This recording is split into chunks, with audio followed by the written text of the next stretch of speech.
En este mismo momento, mientras ves este vídeo, más de 600 barcos permanecen inmóviles en el Golfo Pérsico. 325 de ellos son petroleros. 20,000 marineros están atrapados a bordo de esas embarcaciones. Y la estrecha franja de agua que debía ser su salida, de tan solo 34 kilómetros en su punto más angosto, está efectivamente cerrada. No perturbada, no congestionada, cerrada. Este es el estrecho de Hormuz. Y lo que está ocurriendo allí ahora mismo no es una abstracción geopolítica lejana, es la mayor disrupción al suministro energético mundial desde la crisis del petróleo de los años 70. Es un terremoto financiero a cámara lenta cuyos efectos secundarios ya se están haciendo notar en tu factura de la gasolina, en el ticket del supermercado y en la silenciosa ansiedad que se extiende por las salas de juntas desde Tokio hasta Frankfurt y Wall Street. En los próximos minutos, este canal, Daily Brief, te va a llevar a través de exactamente lo que sucedió, por qué los mapas y los modelos en los que los expertos se apoyaron durante décadas resultaron ser peligrosamente incorrectos y cómo lucen los dos posibles caminos que hay por delante.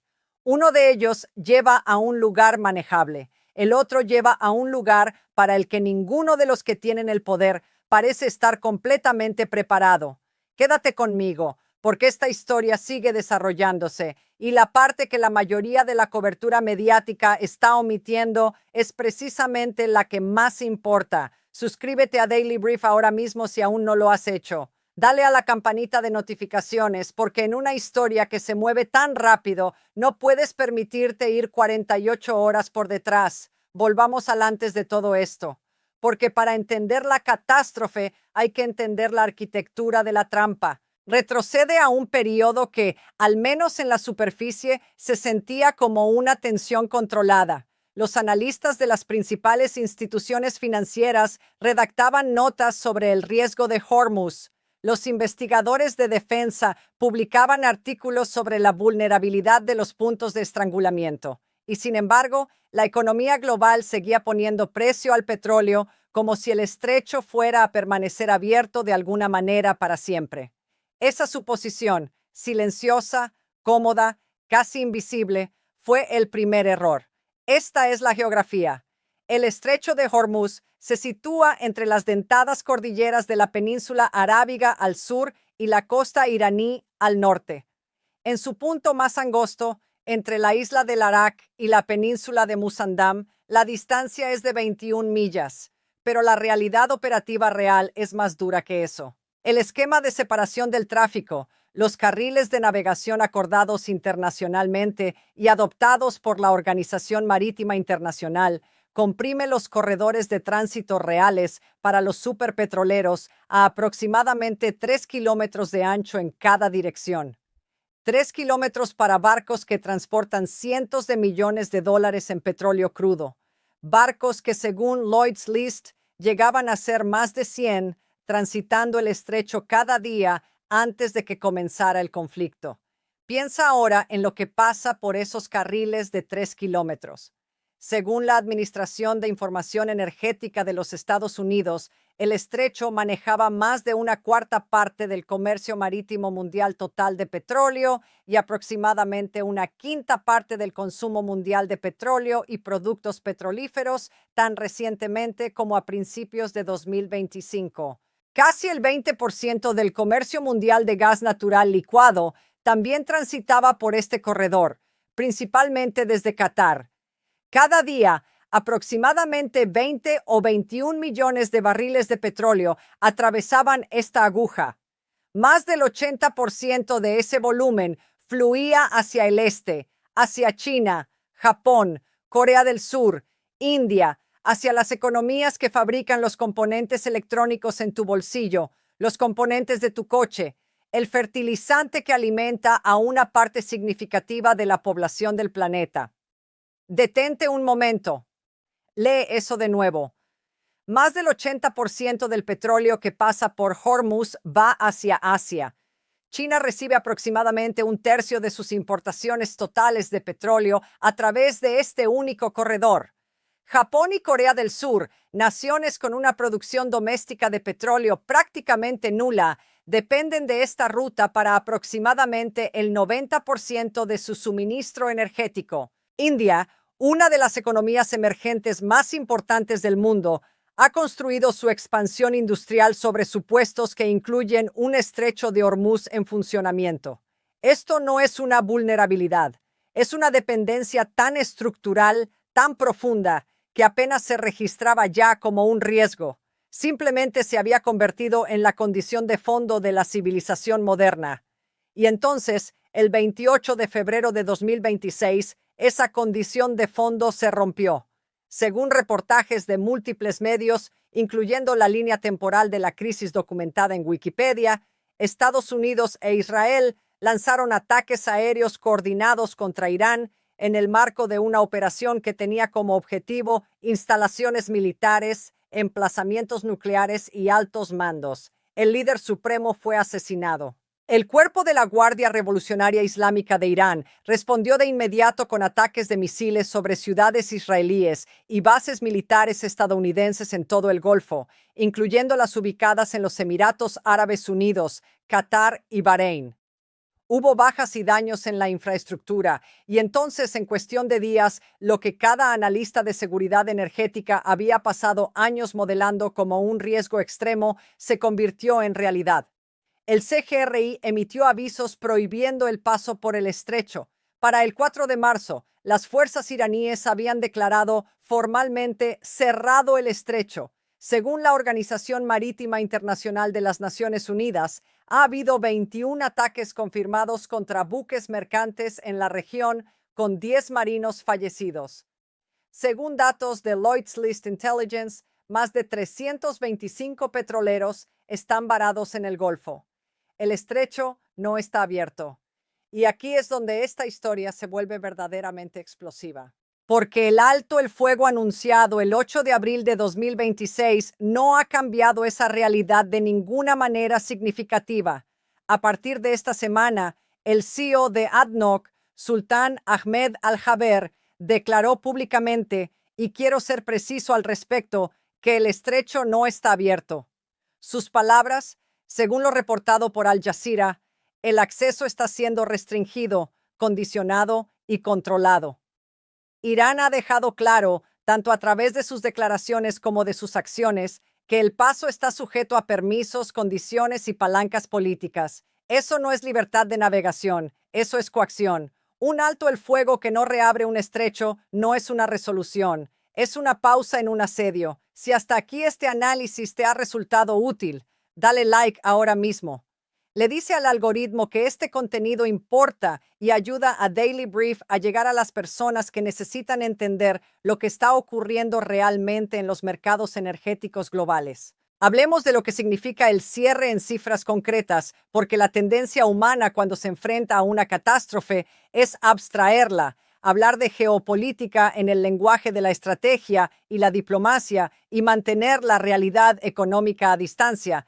La Reserva Federal de Dallas publicó investigaciones que cuantifican los impactos. Según su análisis, un cierre que retira cerca del 20% del suministro mundial de petróleo del mercado en el segundo trimestre de 2026 se espera que eleve el precio promedio del WTI al petróleo a $98 por barril y reduzca el crecimiento real del PIB global en un 2,9 puntos porcentuales anualizados solo en ese trimestre. Si el cierre se extiende a 2 trimestres, el petróleo alcanza $115 por barril, 3 trimestres, $132 por barril, y el impacto en el crecimiento permanece negativo hasta finales de 2026. Según informes de CNBC, el Brent cotizaba alrededor de $96 por barril al 10 de abril. Los precios promedio de la gasolina en Estados Unidos ya han subido aproximadamente un 40%, alrededor de $1,18 por galón, desde el inicio del conflicto, según la ARAA. Eso no es una previsión, eso ya está en tu bolsillo. Y luego está el número al que la prensa financiera no le está dedicando suficiente atención: las primas de seguros de riesgo de guerra. Según investigaciones recopiladas por el Congreso y publicadas por el Servicio de Investigación del Congreso, las primas de seguros de riesgo de guerra han aumentado a 4 o 5 veces sus niveles previos al conflicto. Según lo informado por CNN, el CGRI ha cobrado presuntamente a los barcos hasta $2 millones por tránsito de petrolero, pagos aceptados en yuan chino o criptomonedas, eludiendo por completo el sistema financiero basado en el dólar. Piensa en lo que eso significa arquitectónicamente. Irán no está simplemente cerrando un estrecho. Está construyendo un sistema de peaje financiero alternativo en el punto de estrangulamiento más crítico del comercio energético mundial, denominado en una divisa que elude las sanciones estadounidenses. Eso no es improvisación, eso es estrategia. Anuncio número 1. Las rutas de escape por oleoducto no están funcionando. Durante años, la respuesta a cada escenario de riesgo de Hormuz fue siempre la misma.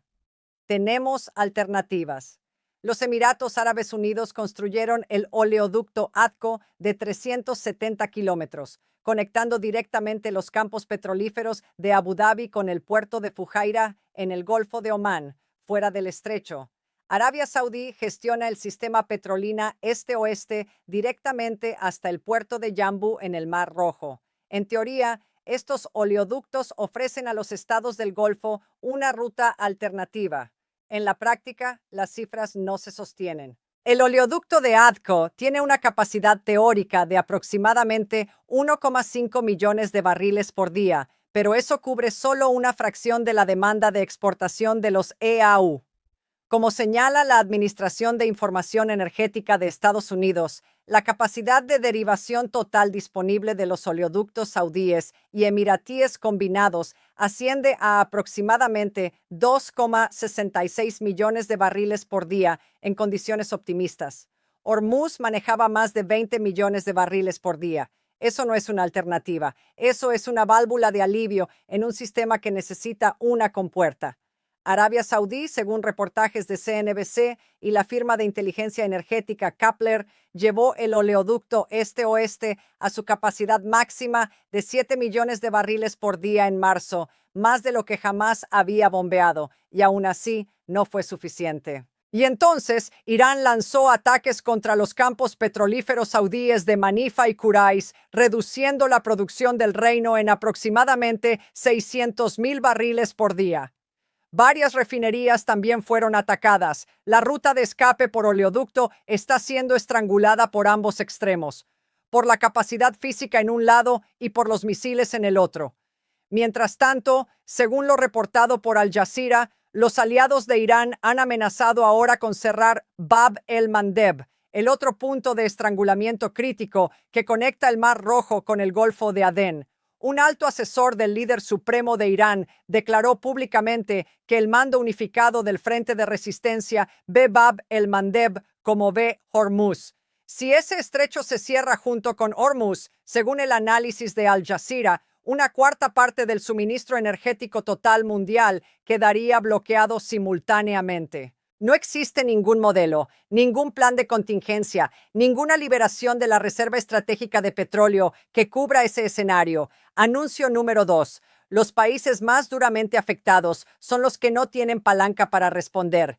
Hablemos de la dimensión asiática, porque el encuadre que hacen los medios occidentales de esta crisis tiende a colocar a Estados Unidos e Irán en el centro, y ese enfoque es estratégicamente incompleto. Como señalan análisis de múltiples fuentes, incluidos los datos de la EIA, aproximadamente entre el 75 y el 80% del petróleo crudo que pasaba por el estrecho tenía como destino puertos asiáticos.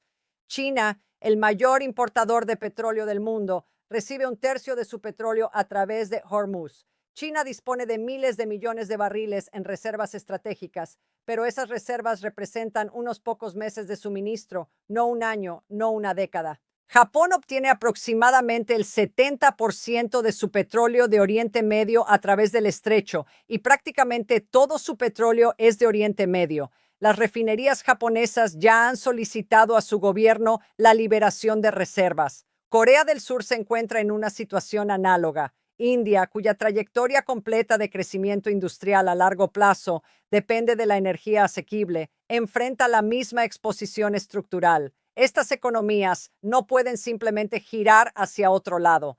No existe un mercado spot lo suficientemente grande. No existe una ruta de suministro alternativa con escala suficiente.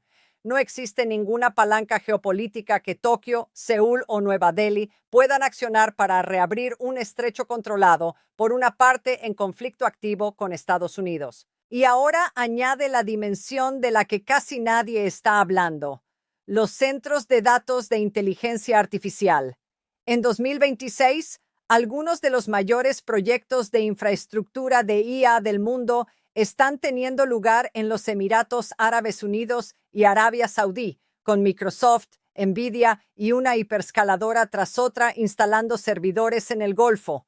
Estas instalaciones requieren cantidades enormes de energía para operar y refrigerarse, y la mayor parte de la generación eléctrica en esta región sigue dependiendo del gas y el petróleo. Si la cadena de suministro energético intrarregional se desestabiliza a escala y durante un tiempo prolongado, la capacidad de mantener las operaciones en centros de datos que sirven a clientes globales queda estructuralmente amenazada. El cordón vital de Hormuz no solo transporta petróleo, está coordinando indirectamente la infraestructura de datos de la civilización global. Esa frase no es hipérbole. Léela de nuevo. Anuncio número 3. La emergencia humanitaria dentro del estrecho. Esta es la parte que la cobertura del mercado energético tiende a omitir. 20.000 seres humanos están actualmente atrapados a bordo de barcos en el Golfo Pérsico. Llevan en algunos casos más de 6 semanas en esas condiciones. Según la OMI, ha habido 10 marinos fallecidos en ataques confirmados contra buques comerciales desde que comenzó el conflicto. Hapag-Lloyd, la quinta compañía naviera más grande del mundo, tiene 6 buques portacontenedores atrapados en el estrecho. La empresa ha dicho a CNN que los mantiene estacionarios por ahora porque el tránsito es simplemente demasiado peligroso. Martín Isidro Salgado, un marinero varado a bordo del petrolero de su empresa desde finales de febrero, confirmó esta semana que él y sus compañeros de tripulación siguen atrapados. Estas no son estadísticas. Son trabajadores, ingenieros, navegantes, personas ordinarias atrapadas dentro de los 21 kilómetros de agua más disputados del mundo porque los cálculos geopolíticos de los gobiernos fallaron.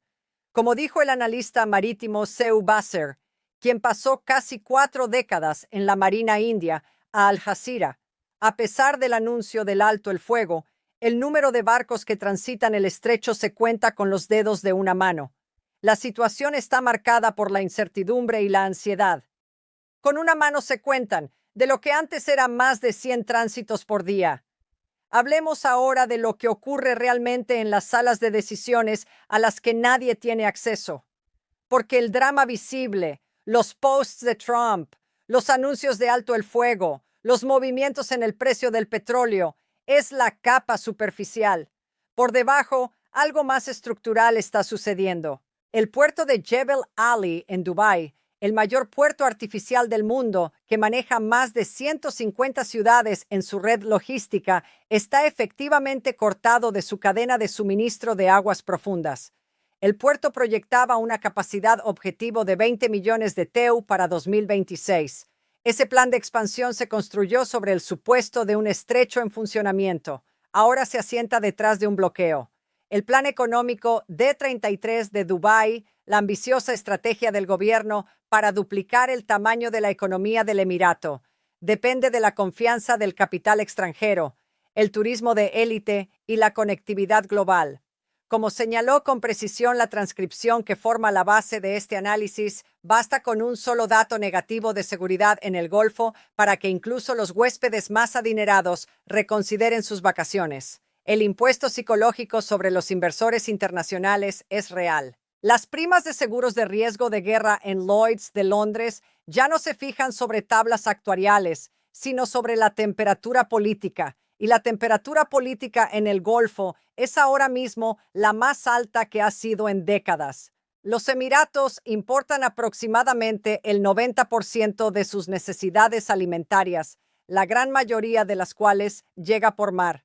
Si el flujo de barcos sigue interrumpido a escala, la presión sobre las reservas alimentarias en las ciudades del Golfo, ciudades construidas sobre el supuesto de un comercio global perpetuo e ininterrumpido, se convierte en un problema humanitario dentro de lo que nominalmente son algunos de los entornos urbanos más ricos del planeta. Las elegantes torres de Dubái no están aisladas del caos que existe bajo la superficie del agua, están a merced de él. Pero aquí está la parte que merece más atención analítica, el peaje de $2 millones por tránsito de petrolero del CGRI.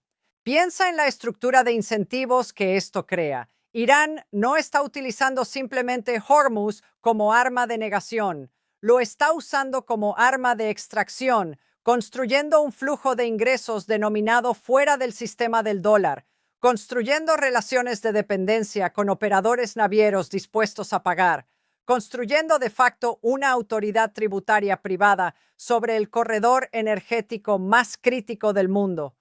Este no es el Irán de 2019 agitando el sable por el alivio de las sanciones. Este es un Irán que, en el espacio de 6 semanas, se ha posicionado como el controlador efectivo del corredor marítimo más importante del mundo, dañado militarmente, sí, pero reposicionado estratégicamente, de maneras que sobrevivirán a este conflicto inmediato. Ron Meadows, expresidente del Consejo Mundial de Navegación, lo expresó claramente cuando dijo a CNN que los armadores quieren la aprobación explícita de quienes pueden causarles daño. ¿Cómo funciona ese proceso? ¿Quién es exactamente el organismo con autoridad? Sigue siendo completamente incierto. El CEO de Duke Maritime, una empresa logística con sede en Chipre, describió la situación a CNBC del siguiente modo: la situación es extremadamente caótica. No hay ninguna forma conocida ni establecida de transitar el estrecho de Hormuz. No hay ni siquiera una forma clara de contactar a los iraníes para saber cómo hacerlo. El corredor energético más importante del mundo y nadie sabe a quién llamar para pedir permiso para usarlo. Deja un comentario ahora mismo diciéndonos desde dónde sigues esto y si crees que este estrecho puede reabrirse genuinamente antes de la temporada estival de conducción en el hemisferio norte. Leo cada uno de ellos. Hablemos de los dos caminos, porque hay exactamente 2 escenarios realistas desde aquí. No hay un término medio cómodo. No hay ningún escenario en el que las cosas se normalicen lentamente sin que ocurra primero una secuencia específica, difícil y políticamente costosa de eventos. El camino 1, la vía diplomática. Para que esto funcione, una serie de cosas tiene que suceder en secuencia y en un orden relativamente corto. El fuego tiene que mantenerse no solo en los cielos, sino también en el agua. Irán tiene que recibir garantías de seguridad creíbles o concesiones económicas que lo hagan estar dispuesto a abandonar el modelo de extracción de peajes que está aplicando actualmente. La OMI necesita establecer un mecanismo de tránsito, un proceso específico, acordado y verificable que dé a las navieras la confianza para enviar sus activos de vuelta a través del estrecho. Según el director de la OMI, Damian Chevalier, según lo informado por UN News, la organización ya está trabajando con las partes relevantes para implementar un mecanismo adecuado que garantice un tránsito seguro. La frase clave ahí es mecanismo adecuado. Nadie ha definido todavía cuál es ese mecanismo. Si la diplomacia funciona, genuinamente funciona, un analista financiero de eToro llamado Lalea Conner dijo a CNN que podría llevar aún 6 meses que el tráfico de barcos vuelva a los niveles anteriores a la guerra. 6 meses. Eso no es una resolución. Es una recuperación lenta de una herida que aún no ha dejado de sangrar del todo. Goldman Sachs ha informado a sus clientes de que los compradores podrían necesitar depender de existencias y suministros alternativos durante al menos otro mes, incluso en el escenario optimista. El camino 2, la espiral. El camino 2 comienza con el fuego continuando erosionándose. El ministro de Asuntos Exteriores de Irán ya ha acusado a Estados Unidos de no respetar el acuerdo, señalando las operaciones israelíes en el Líbano como una violación. Si el alto el fuego colapsa, la campaña militar se reanuda. Los aliados de Irán potencialmente se mueven sobre Bab el-Mandeb. La infraestructura de oleoductos de Arabia Saudí, ya bajo ataque, enfrenta nuevas ofensivas. Irak y Kuwait, naciones sin ninguna capacidad de desvío, ya han comenzado a recortar la producción de petróleo porque no tienen dónde almacenar el petróleo que no pueden exportar. Esa pérdida de producción no vuelve a ponerse en línea rápidamente. Los pozos cerrados por razones geopolíticas tardan tiempo en reiniciarse. Las cadenas de suministro para equipos de perforación y mantenimiento requieren la misma red logística global que está en sí misma perturbada.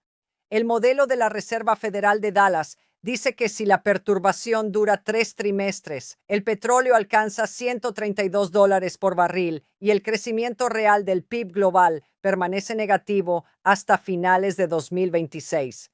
Ese no es un escenario de guerra, es el escenario de las consecuencias económicas. El daño financiero derivado de un cierre prolongado supera al daño militar directo en órdenes de magnitud. Y Omán, la piedra angular diplomática que durante décadas ha servido como canal de comunicación entre los adversarios del Golfo, está observando. Los oficiales omaníes en los picos de piedra caliza de Musandam actúan como controladores de tráfico aéreo de facto para los carriles de navegación del estrecho. La doctrina de no tener enemigos de Omán ha funcionado silenciosamente como la válvula de presión que impide que los errores de cálculo se conviertan en catástrofes. Pero esa doctrina tiene límites. Funciona en un mundo donde las principales partes quieren evitar la escalada, en un mundo donde las principales partes están activamente en guerra y el estrecho está siendo utilizado como mecanismo de extracción financiera. El papel de Omán pasa de mediador a espectador. La incómoda verdad es esta. El estrecho que fue descrito como un paraíso potencial, la isla de Hormuz con sus 70 colores de tierra, sus playas de color rojo sangre y sus aguas turquesas, los fiordos de Musandam tallados en piedra caliza, ha sido completamente militarizado. Los bellos miradores con vistas panorámicas del estrecho están ahora ocupados por estaciones de radar de vigilancia. Los arrecifes de coral que deberían pertenecer a buceadores y peces tropicales albergan ahora sensores acústicos que rastrean submarinos. Las rutas turísticas donde los tradicionales barcos dhow ofrecían románticos recorridos al atardecer cuentan ahora con embarcaciones patrulla armadas como escoltas silenciosas. La naturaleza y la arquitectura militar forzadas a un matrimonio peligroso. Esa es la imagen real de Hormuz en 2026. Esta es la imagen completa cuando das un paso atrás. Una franja de agua de 34 kilómetros en su punto más estrecho. A través de ella, antes del 28 de febrero de este año, fluían más de 20 millones de barriles de petróleo por día, suficiente para impulsar más del 20% del consumo energético total del planeta, casi el 20% del gas natural licuado mundial, el 30% de los fertilizantes comercializados internacionalmente, los componentes que forman los dispositivos electrónicos en tu mano, los insumos agrícolas que determinan el precio de la comida en tu mesa. Ese corredor está ahora efectivamente cerrado. 600 buques están varados. 20,000 trabajadores están atrapados. Los precios de la gasolina han subido un 40% en Estados Unidos. Las primas de seguros son de 4 a 5 veces su nivel previo a la guerra. Goldman Sachs ha emitido notas sobre disrupciones en el suministro que durarán al menos un mes, incluso en el escenario optimista. Y el alto el fuego que se suponía iba a reabrirlo ha resultado en, a partir de esta semana, 7 barcos transitando en un solo día frente a una línea base previa a la guerra de más de 100. El CEO de ADNOC lo dijo de forma precisa y correcta. Eso no es libertad de navegación. Eso es coacción. Estamos viviendo exactamente el escenario que analistas financieros, investigadores de defensa y economistas energéticos pasaron años modelando como un riesgo extremo, como la cosa que no ocurriría porque las consecuencias serían demasiado graves para que cualquier actor racional lo permitiera. La lección de Hormuz en 2026 es que los modelos de actores racionales fallan cuando los actores involucrados ya han absorbido daños suficientemente graves como para que el cálculo normal de coste-beneficio deje de aplicarse. El mundo en el que te despertaste esta mañana es genuinamente diferente del mundo de hace 3 meses. El orden energético global que respaldaba todo, desde el precio de la gasolina hasta la viabilidad de los megaproyectos de infraestructura de IA en el Golfo, está bajo un estrés activo. Esto no es teatro, esto no es ruido político, esto es estructural. Antes de que te vayas, 3 preguntas. De verdad quiero saber qué piensas. La capacidad de Irán para cobrar un peaje de $2 millones por petrolero y cobrarlo representa un cambio permanente en quién controla realmente el corredor energético más importante del mundo. ¿O es una extracción temporal que colapsará una vez que se aplique una presión militar y diplomática genuina? Si Bab el-Mandeb se cierra junto con Hormuz, bloqueando simultáneamente una cuarta parte del suministro energético mundial, ¿qué gran economía romperá primero, las economías importadoras de energía del este de Asia o las economías europeas aún dependientes del gas natural licuado del Golfo? Y la pregunta que sigue volviendo: ¿son las grandes potencias, Estados Unidos, China, los estados del Golfo, la Unión Europea, realmente capaces de la coordinación multilateral que una reapertura genuina y duradera requeriría? ¿O el interés a corto plazo de cada actor en mantener su palanca hace que la resolución sea más difícil cada semana que pasa? Deja tus respuestas abajo. Leo cada comentario. Ese intercambio es la razón por la que existe Daily Brief. Si este video te dio una imagen más clara de lo que está ocurriendo realmente en Hormuz y por qué te importa personalmente, suscríbete y activa las notificaciones. La próxima actualización llegará tan pronto como haya algo real que informar. No rumores, no ruido, real. Porque a veces lo más peligroso no es lo que está a punto de suceder. Es lo que ya hemos decidido asumir que nunca puede suceder. Nos vemos en el próximo.